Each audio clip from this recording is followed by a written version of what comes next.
Top marketing and promotions executives in the music business and getting on a first-name basis with people like Jay-Z, Sean P. Diddy Combs, and Usher.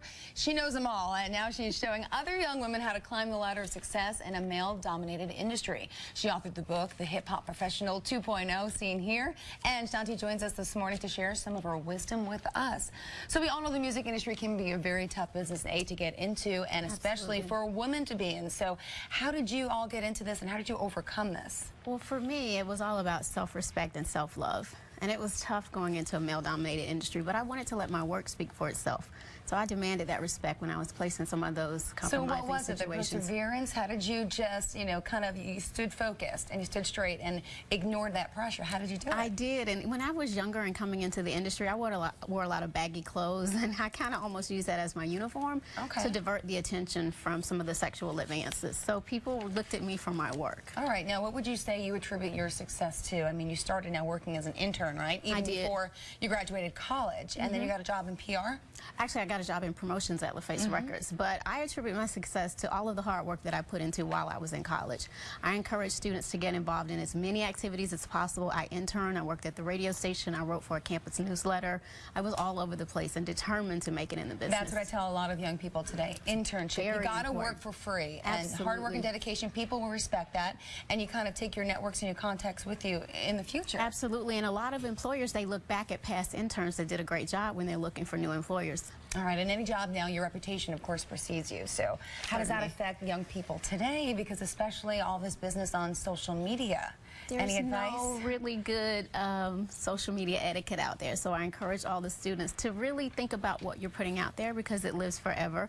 And potential employees will take a look when they look at resumes. They'll go and look at your profile. And this is all in your book? Absolutely. All right, good. It's very important to use good judgment on social media. All right, now you've worked with legends like TLC, Outkast, and all these other artists. So what would you say some of your fondest memories are?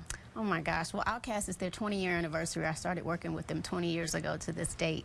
And I believe it was in 1995 when we were in New York City, and being, a Southern rap group and being able to break that ceiling in hip-hop, they won Best New Rap Group at the Source Awards, so that was really exciting. There you are with all your celeb friends down there, okay.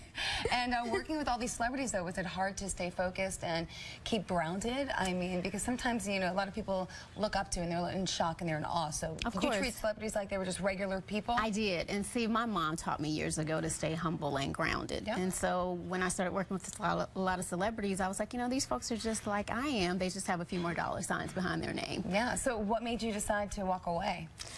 Personal decision. I felt like I had sacrificed a lot with my family. My mother developed Alzheimer's, and I wanted to be closer to her, so I just took a leap of faith to do my own thing. So would you say that women have to choose between career and also family? Not necessarily. You can have both. I have a lot of friends that are great parents and mothers and still have wonderful careers, but you do have to have a big support system in place. All right, most important lesson that you've learned?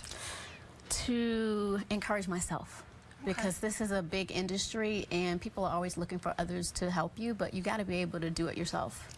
All right, you've been here for Super Bowl 48. Yes. You were here all week and hanging out. And I went to the big game. Yeah, you went to the game, but let's talk about some of the parties you attended. Any big names that you met and talked? Oh gosh, absolutely. Went to the ESPN party. That was Friday night. It was Friday night. Friends went there. It was fantastic. I got to see Kendrick Lamar perform and Robin Thicke, and went to the EA Sports Matt and Bo party, the Bud Light party. Got to see Run DMC and the Roots and all those guys. So any inside scoop, anything good happened that you want to share? No, it was just a lot of fun. Keep it a lot private. of big names.